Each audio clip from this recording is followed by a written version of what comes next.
Hi, welcome to our channel of IGNOU Audiobooks, Indira Gandhi National Open University, School of Computer and Information Sciences, SOCIS, Bachelor of Computer Applications, BCA, Semester 4, BCS 041 Fundamentals of Computer Networks, Block 1 Concepts of Communication and Networking, Unit 1 Basics of Data Communication, 1.0 Introduction. This is the first unit of our course on fundamentals of computer networks. It will introduce you to some of the basic concepts of data communication and computer networking. In other words, though this unit we would like to explain the what, why, when, how, where of data communication. In the beginning, you will be introduced with the concept of communication and communication system. Once you understand the communication system and its components, we think other areas will be simpler for you. Different forms of data communication are further introduced to you in this unit. Next, we will discuss about various modes of communications. This unit will eventually cover an introduction to computer networking, networking protocols and standards. Those are necessary for any effective communication. In the end of our unit, we will discuss various applications of data communication and computer networking. 1.1 Objectives. After going through this unit, you should be able to times know the concept of communication system, times understand the communication system and its components, times differentiate between analog and digital communication, times know data communication modes, times differentiate between synchronous and asynchronous transmission, times differentiate among simplex, half-duplex, full-duplex communication, times understand the need of protocols and standards, times know the functions of OSI layers, times understand the concepts of encapsulation and end-to-end argument, times know the different protocol design issues, know the applications of computer network. 1.2 Concept of communication system. Before we discuss about communication system and its components, let us understand communication. Can you define it? What definition will come first in your mind? When we asked some students, answers were like times delivery of message, times proper way of passing a signal to the intended user, times right message to right person, at right time through right way, so many rights. And all seems to be right. Let me inform you about some definitions of communication. Times communication is transfer of information from one person to another, whether or not it elicits confidence. But the information transferred must be understandable to the receiver. G.G. Brown. Times the imparting or exchanging of information by speaking, writing, or using some other medium. Oxford Dictionary. After going through these definitions, I am sure now we can list the components required for some communication. Times sender, who is trying to send a message to the receiver, times message or signal. The message is the actual content for communication, times communication medium. The medium is what the message is transmitted on. The phone system, it is via television and radio use air, times receiver. The receiver is the target of the message. There is something missing in this list. Can you guess? That is encoding and decoding. Try to conceptualize a discussion with your friend. While talking with your friend, you encode your message in a speaking language, and on the other side, your friend's receiver decodes your language and understand the message. In the same way, if you are talking to your friend over telephone, it is not possible to actually transmit voice across the wire for any distance. The telephone set converts the sound into electrical pulses, which can be transmitted by wires. The decoder takes the encoded message and converts it to a form the receiver understands. In continuation of our previous example, phone system convert electrical pulses into voice. Now, can you try to explore some communication systems around us? Okay, let's list some. Times human communications operate through speech, signs, gestures, body language, etc. Note that the communication mediums are air and light. Times telephone system are a kind of communications system which we use in day-to-day basis. It is a collection of individuals' telephone handsets for transforming voice into electrical signals, wires, communication medium, some controlling, and call management devices, telephone exchange, etc. Remember that the components of a communications system serve a common purpose, are technically compatible, use common procedures, respond to controls, and operate in unity. Times a radio or television communication system is composed of several communications subsystems that give exterior communications capabilities. These are also known as public broadcasting systems because they broadcast the messages signals in the air, and anyone in the coverage area with a receiver can receive the signals. Such systems comprises of a large transmitting station for converting and transmitting the audio-video into the air, and on the other side, if signals are public, can be decoded and converted again into the same audio-video. By now, you must be curious to know the mechanism used for converting a message, text, video, audio, etc., into some electrical signals. How does it function in a system? Let us understand the communication from the technical or mathematical point of view. C. E. Shannon, Claude Elwood Shannon, 30th April 1916, 24th February 2001, was an American mathematician, electronic engineer, and cryptographer known as the father of information theory.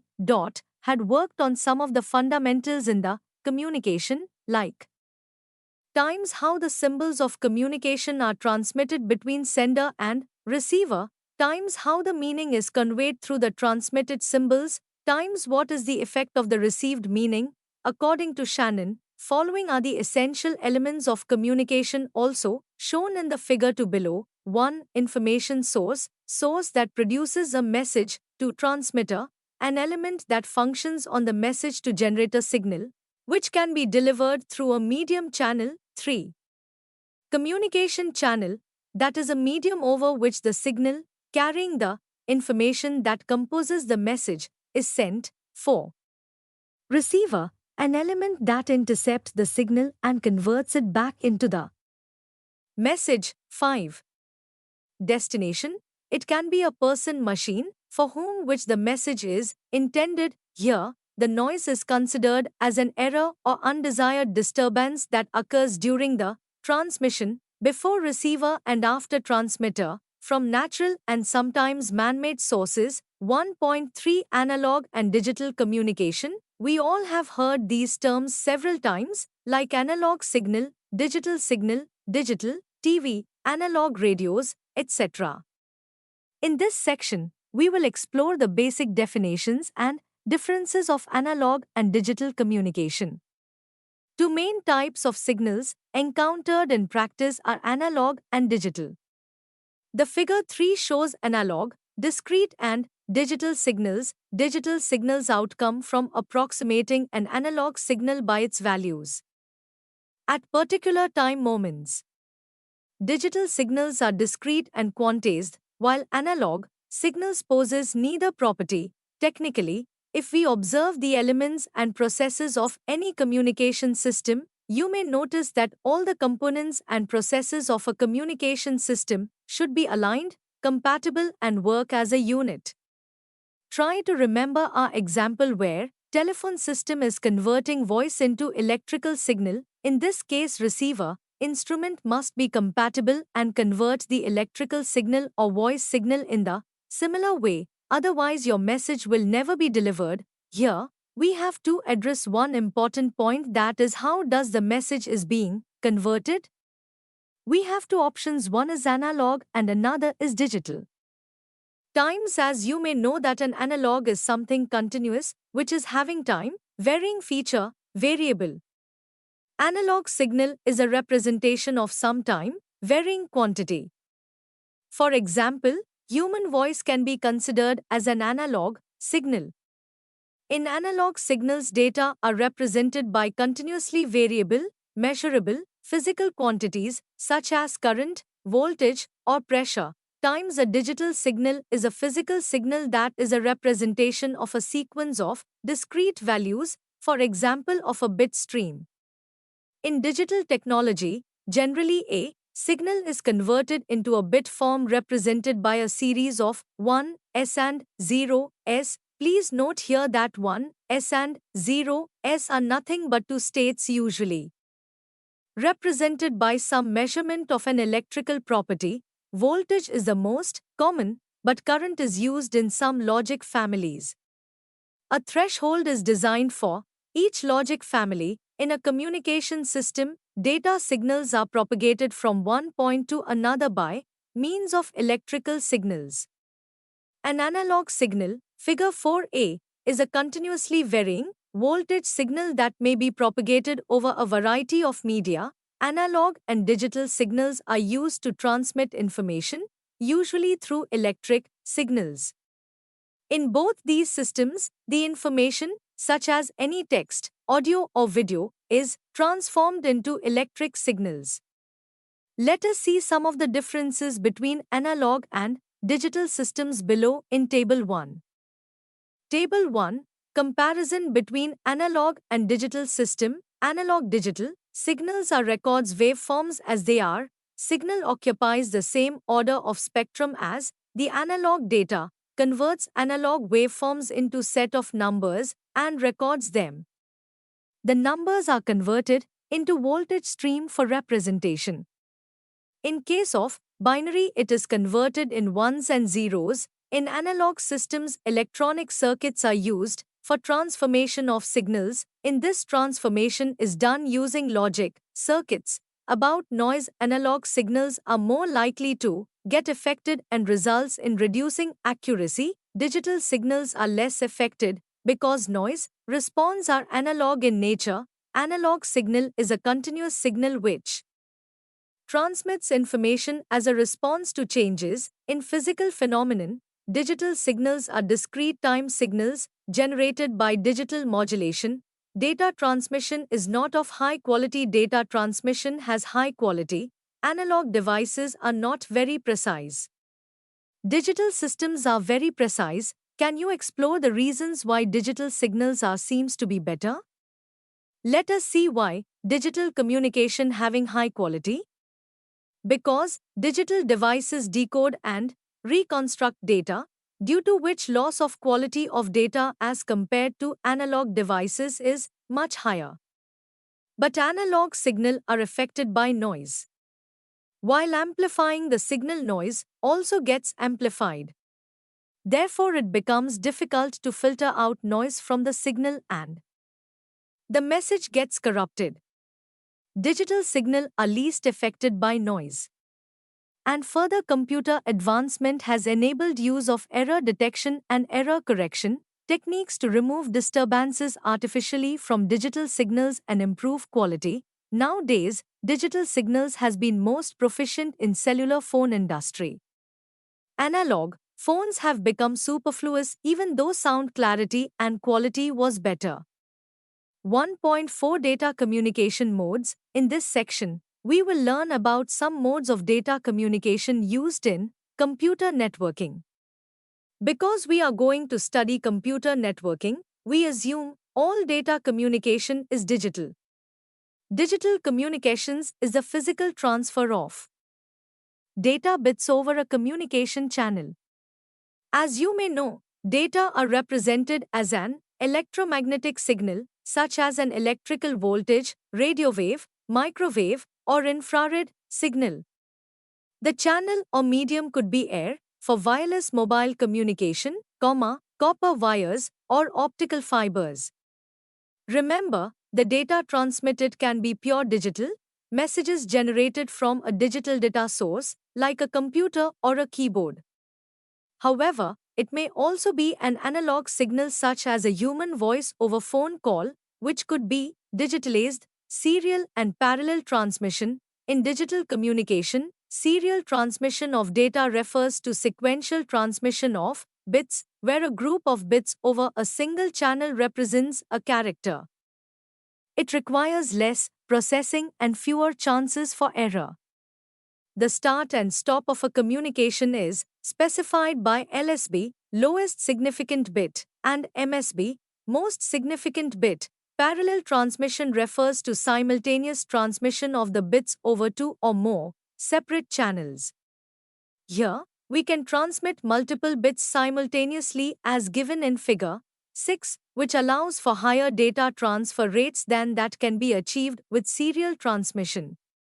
For example, for internal data communication in a computer system, this method of parallel transmission is used. Parallel data transmission is less reliable for long distances because error correction is not very simple and economical in this case. In serial transmission, the byte plus the parity bit are transmitted one bit after another in a continuous line. In parallel transmission, 8 bits, a byte, plus a parity bit are transmitted at the same time over 9 separate paths. Thus, parallel transmission is generally faster than serial transmission. 1.4.1 Synchronous and asynchronous transmission. Synchronous transmission means both receiver and sender has an agreement or aware about timing for the sending data so that both sender and receiver can coordinate, synchronize their data signals. Asynchronous means not synchronous or no coordination between sender and receiver before transmission. Can you try to explore some examples of synchronous and asynchronous communication that occurs in your day-to-day life? The asynchronous transmission uses start and stop bits to signify the beginning bit.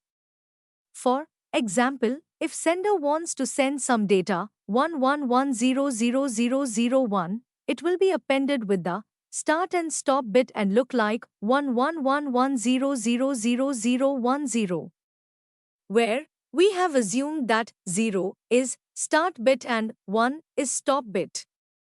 Asynchronous transmission works well where the characters are transferred at irregular intervals, e.g. data entry from the keyboard.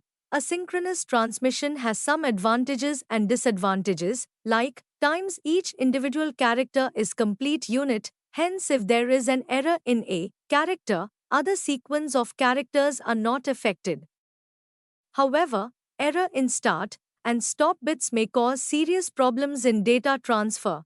Times doesn't require synchronization of both communication sides, times it is cost-effective, times the speed of transmission is limited, times large relative overheads, a high proportion of the transmitted bits are uniquely used for control purposes. In case of synchronous transmission, we do not use any start and stop bits, but instead of that clock signal end. Clock is built into each end of transmission, is being used for synchronizing the data transmission at both the receiving and sending. A constant stream of bits is sent between the sender and receiver. As clock synchronization may be disturbed, the possibility of error increases in synchronous transmission. Synchronous transmission has following advantages and disadvantages. In comparison to asynchronous communication, it has higher speeds because the system has lesser possibility of error. But if an error takes place, the complete set of data is lost instead of a single character. Times serial synchronous transmission is principally used for high-speed communication between computers but is unsuitable where the characters are transferred at irregular intervals. Times it gives lower overheads and thus greater throughput. Times process is more complex. Times it is not very cost-effective as hardware are more expensive.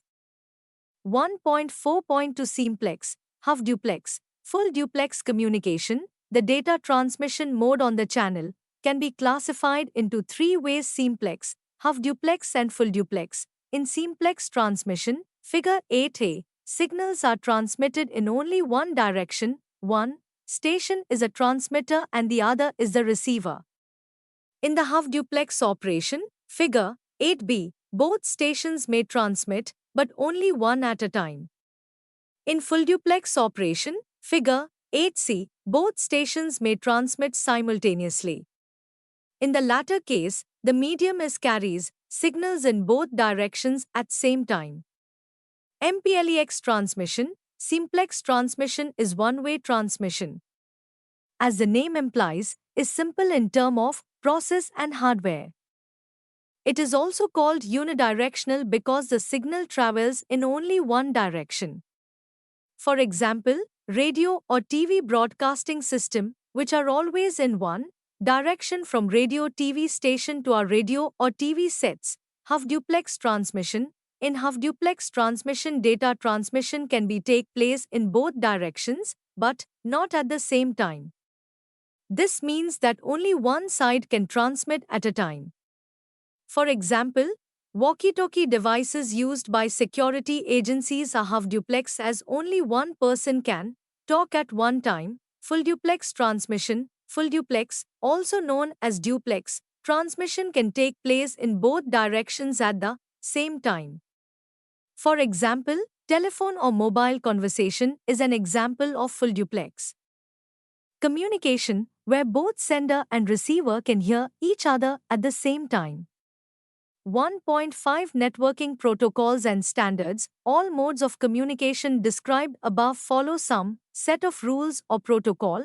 Protocol is set of rules that governs communication between the entities engaged in conversation. For example, in railways, if a green color flag is shown, a train can start, and if red color flag is shown, train will stop. This is a set of rule and we can say it is a protocol.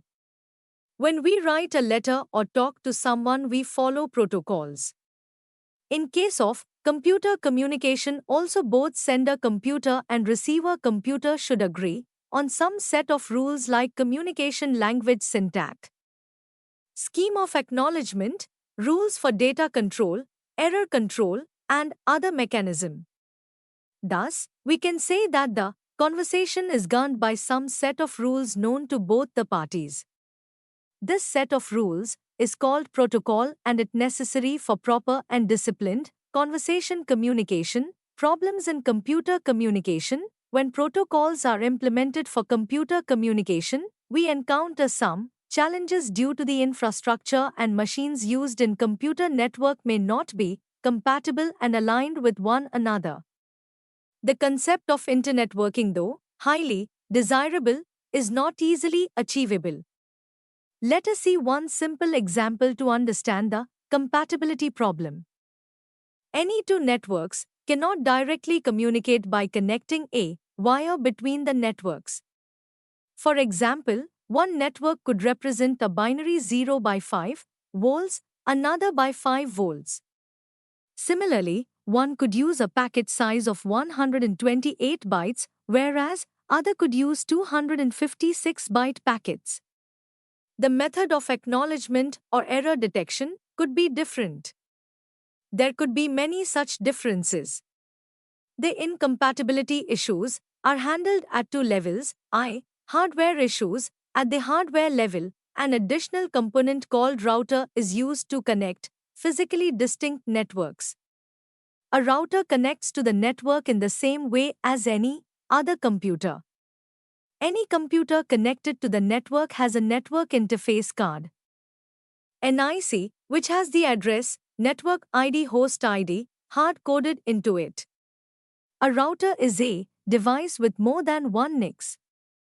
Router can connect incompatible networks as it has the necessary hardware, NIC, and protocols. 2. Software issues. The routers must agree about the way information would be transmitted to the destination computer on a different network. Since the information is likely to travel through different routers, there must be a predefined standard to which routers must conform. Packet formats and addressing mechanism used by the networks may differ. One approach could be to perform conversion and reconversion corresponding to different networks. But this approach is difficult and cumbersome. Therefore, the Internet communication follows one protocol suite, the TCP/IP. The basic idea is that it defines a packet size, routing algorithms, error control, flow control methods universally. It would be unwise to club all these features in a single piece of software. It would make it very bulky. Therefore, all these features are logically subgrouped and then the subgroups are further grouped into groups called layers. Each layer has an interface with the adjacent layers and performs specific functions. 1.5.1 Layering. Since it is difficult to deal with complex set of rules and functions required for computer networking, these rules and functions are divided into logical groups called layers. Each layer can be implemented interdependently with an interface to other layers, providing with services to it or taking its services like data, connection, and error control. Functions are grouped together and make a layer. A speech in telephone conversation is translated with electrical segments and vice versa. Similarly, in computer system, the data or pattern are converted into signals before transmitting and receiving. These function and rules are grouped together and form a layer. 1.5.2 OSI Reference Model. The OSI model is based on a proposal developed by the International Standards Organization as a first step towards international standardization of the various communication functions and services. Here, communication functions are grouped into logical layers. The model is called the ISO OSI International Standard Organization Open Systems Interconnection Reference Model because it deals with connecting open systems, that is, systems that follow the standard are open for communication with other systems, irrespective of a manufacturer. Its main objectives were to allow manufacturers of different systems to interconnect equipment through standard interfaces globally, allow software and hardware to integrate well and be portable on different systems. The OSI model has 7 layers shown in Figure 9. The principles that were applied to arrive at the 7 layers are as follows. 1. Each layer should perform a well-defined function. 2. The function of each layer should be chosen with an eye toward defining internationally standardized protocols. 3. The layer boundaries should be chosen to minimize the information flow across the interfaces. 4. A layer serves the layer above it and is served by the layer below it. The set of rules for communication between entities in a layer is called protocol for that layer. The 7 layers of ISO OSI reference model as shown in the Figure 9 are following: I. Physical layer. 2. Data link layer. 3. Network layer. 4. Transport layer. V. Session layer. 6. Presentation layer. Look at the screen. Figure 9. OSI reference model. A. The physical layer. Physical layer defines functional, electrical and mechanical specifications of signaling, cables, and connectors options that physically link to nodes on a network. B. The data link layer. The main task of data link layer is to provide error-free transmission. It accomplishes this task by having the sender configure input data into data frames, transmit the frames sequentially between network devices and process the acknowledgement frames sent back by the intermediate receiver. The data link layer creates and recognizes frame boundaries. This can be accomplished by attaching special bit patterns to the beginning and end of the frame.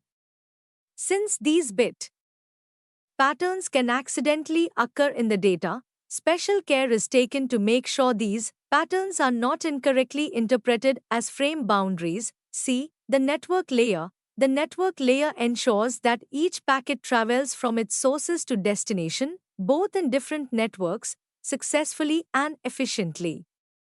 A key design issue is determining how packets are routed from source to destination. Routes can be based on static tables that are wired into the network and rarely changed. They can also be determined at the start of each conversation, for example, a terminal session. Finally, they can be highly dynamic, being determined anew for each packet to reflect the current network load. When a packet has to travel from one network to another to reach its destination, many problems can arise. The addressing mechanism is used by the second network may be different from the first one. The second network may not accept the packet at all because it is too large. The protocols may differ, and so on. It is up to the network layer to overcome all these problems to allow heterogeneous networks to be interconnected. D. The transport layer. The basic function of the transport layer is to accept data from the session layer, split it up into smaller units if need be, pass these to the network layer, and ensure that the pieces all arrive correctly at the other end. Furthermore, all this must be done efficiently and in a way that isolates the upper layers from the inevitable changes in the hardware technology. Transport layer provides location and media independent end-to-end data transfer service to session layer. E. The session layer. The main tasks of the session layer are to provide times session establishment, times session release orderly or abort, times synchronization, times data exchange, times expedited data exchange. The session layer allows users on different machines to establish sessions between them. A session allows ordinary data transport, as does the transport layer, but it also provides enhanced services useful in some applications. A session might be used to allow a user to log into a remote time-sharing system or to transfer a file between two machines. One of the services of the session layer is to manage dialog control. Sessions can allow traffic to go in both directions at the same time or in only one direction at a time. If traffic can only go one way at a time, analogous to a single railroad track, the session layer can help in keeping track of whose turn it is. A related session service is token management. For some protocols, it is essential that both sides do not attempt the same operation at the same time. To manage these activities, the session layer provides tokens that can be exchanged. Only the side holding the token may perform the desired operation. Another session service is synchronization. Consider the problem that might occur when trying to do a 2-hour file transfer between two machines with a 1-hour mean time between crashes. After each transfer was aborted, the whole transfer would have to start over again and would probably fail again the next time as well. To eliminate this problem, the session layer provides a way to insert markers after the appropriate checkpoints. F. The presentation layer. Unlike all the lower layers, which are just interested in moving bits reliably from here to there, the presentation layer is concerned with the syntax and semantics of the information transmitted. A typical example of a presentation service is encoding data in a standard agreed upon format. Most user programs do not exchange random binary bit strings, they exchange things such as people's names, dates, amounts of money, and invoices. These items are represented as character strings, integers, floating point number, and data structures composed of several simpler items. Different computers have different codes for representing character strings, example ASCII and Unicode, comma, integers, example 1's complement and 2's complement, and so on. In order to make it possible for computers with different representations to communicate, the data structure to be exchanged can be defined in an abstract way, along with a standard encoding to be used. The presentation layer manages these abstract data structure and converts from the representation used inside the computer to the network standard representation and back. It also performs the task of encryption and decryption. G. Application layer. Application layer supports functions that control and supervise OSI application processes such as start, maintain, stop application, allocate, deallocate OSI, resources, accounting, checkpoint, and recovering. It also supports remote job execution, file transfer protocol, message transfer, and virtual terminal. 1.5.3 Encapsulation. Encapsulation is a technique of implementing layered architecture of a communication system. In OSI model, we have separated all the communication functions services into 7 layers. We know that a layer serves the layer above it and is served by the layer below it. So to make it possible, encapsulation techniques is followed for sending receiving data between and through layers. In encapsulation, we add some control information or header trailer to a data unit by a communications protocol. This data along with header trailer is known as protocol data unit (PDU). This header trailer actually creates an envelope for the PDU which has its address and addressee. The figure 10 shows the header associated with each of the n layers of some communication model. When a packet of data, we are saying it as PDU because packets is relevant to some protocol at some layer, is passed by any layer, attach a header, control information of its layer and passes the packet along with header to the layer below. Each layer appends a new header to the PDU received from upper layer. Each layer considers the PDU of upper layer as data and does not worry about headers in the PDU. This process continues until the packet reaches the lowest layer, which is the communication channel. This lowest layer is considered as physical layer by OSI model, which also adds control information. As you know that physical layer is final end or beginning of any side of communication. It converts PDU control information into a series of bits and sends it across a cable or telecommunications circuit to the destination. Generally, due to this physical layer add control information at both ends of PDU for management point of view. At the receiver side, the layer N of receiver reassembles the series of bits to form a packet and forwards the packet for processing by the upper N1 layer. This removes the N1 layer header and passes it to the next upper layer. The processing continues until finally the original packet data is sent to the program application running at layer 1, 1.5.4 end-to-end argument. Assume we want to transfer some important file or information from a machine available on a network to a machine on other network. In case of a reliable communication, we will establish a connection. If connection is available, we send the data. Before accepting the data, we will ensure the reliability of data at each step or each layer. But at the final stage at receiver, application layer, reliability check have to be performed. If we have to perform a final reliability check at application layer, can we say that we do not require reliability checks at lower layers?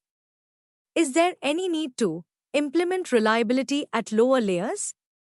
Yes, it can be implemented but only for improving the performance in case the link quality is poor. The end-to-end principle states that application-specific functions must be implemented in the end hosts of a network instead of intermediary nodes, provided these functions are completely and correctly implemented at the end hosts. The basic concept behind the end-to-end principle is that for two processes communicating with each other via some communication channel, the reliability obtained from that means cannot be expected to be absolutely associated with the reliability requirements of the processes. To be specific, we can say obtaining a very high reliability requirements of communicating processes in a small network is more costly than obtaining that reliability by end-to-end acknowledgements and retransmissions. A system should consider only functions that can be completely and correctly implemented within it. We needs to be careful before implementing a functionality that we believe that is useful to an application at a lower layer. If the application can implement a functionality correctly, implement it a lower layer only as a performance enhancement. If implementation of function in higher levels is not possible due to technological economic reasons, then it may be placed at lower levels. 1.5.5 Protocol design issues. For communication to take place, protocols have to be agreed upon. Data are sent and received on communicating systems to establish communications. Protocols should, therefore, specify rules governing the transmission. In general, the following issues should be addressed for designing these protocols. Times data formats. The format of data should be well defined, how the bit strings are divided in fields and in which format. Here, the packet size and format, PDU, format, header size and format should be defined properly for proper communication. Let us assume a postal system in which we specify where the address of sender-receiver should be written. Different kind of letters are represented by different methods like speed post, telegraph, registered post, book post, postcard, etc. Times address formats. Addresses are used to recognize both the sender and the proposed receiver. Mostly, addresses, also a bit string, are stuffed in the header field of the packet to find whether the packet data are intended for someone or not. The rules explaining the purpose of the address value are called an addressing scheme. For example, in the postal system, the method and sequence of writing an address is well formulated like name, father's name, house, number, street, city, country, PIN code, etc. Times address mapping. Sometimes protocols need to map addresses of one scheme on addresses of another scheme. When the address formats are different, then mapping is needed. For example, physical address of a computer need to be mapped with network address of a computer times routing. When systems are not directly connected, intermediary systems along the route to the intended receivers need to forward messages on behalf of the sender. In the postal system, we can see the post offices are selecting and sorting the letter according to the given addresses. Times acknowledgements scheme. In connection-oriented communication, communication systems where connection is not established before communication like email or SMS, acknowledgement of correct reception of packets is required. Acknowledgements are sent from receivers back to their respective senders in the same way of registered posts. Connection-oriented communication ensure the reliability by acknowledgement. Times data loss and damage. There is a possibility that data is lost or get corrupted, changed from 0 to 1 or vice versa. To address the data loss, protocols may implement acknowledgement scheme. Protocols may use timeout mechanism in which if data is not received within a time frame, sender is requested to retransmit the data. If data is corrupted, different error correction and detection mechanisms can be used. Time sequence control. In this we want to ensure that the packets, chunk of bits, are received in a correct sequence or not. The packets are sent on the network individually, so some packets may get lost or delayed or take different routes to their destination on some types of networks. As a result, pieces may arrive out of sequence. Necessary scheme should be implemented for retransmissions and reassemble the packets in right order to get the original message. Times flow control is needed when the sender transmits faster than the receiver can process the transmissions. Flow control can be implemented by various schemes, which you will study further in the course. 1.6 Applications of computer networking. The main reason is that each computer network is designed with a specific purpose. Due to advancement in computer networks field, we are now moving from personalized computing to network computing. Therefore, its application is increasing every day.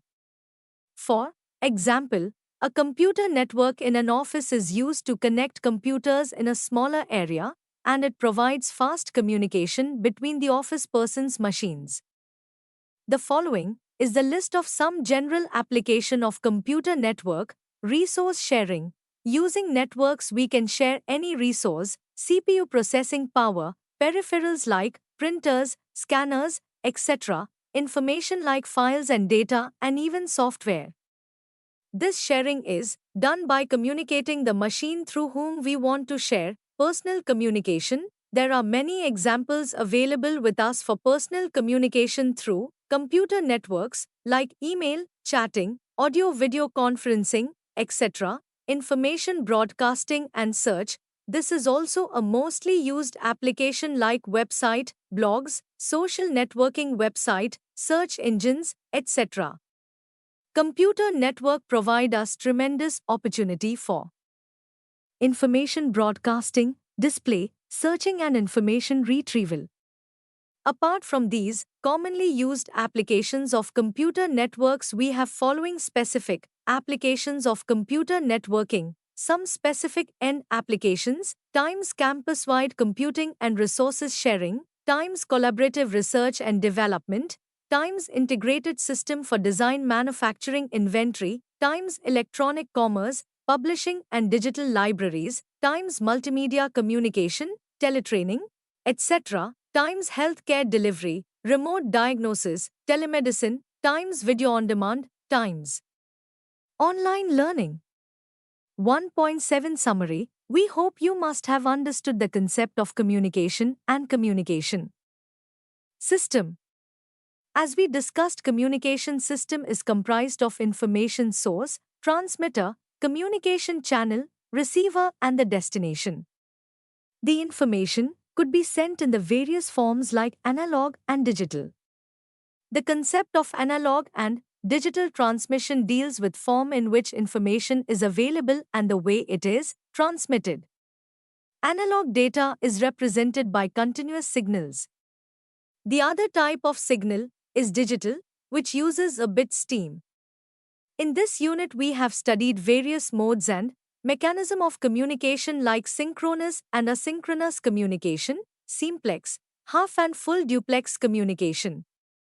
We studied that in simplex the data signals are transmitted in one direction by a station i.e. by the sender. In half duplex the transmission can be done in one direction at a time, whereas in full duplex the transmission can take place in both directions simultaneously. Further, in the unit we have explored the computer networking systems, its difficulties in data communication, and the need of protocols and standards for these systems. We have also studied the details of OSI reference model and functions of OSI layers. In the end of this unit we have discussed different protocol design issues and listed some of the applications of computer networks. In the next unit, you will be introduced with various modulation techniques and their advantages.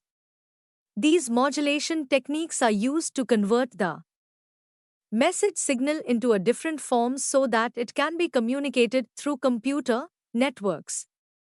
Thank you for watching. We will see you in the next video with the next chapter.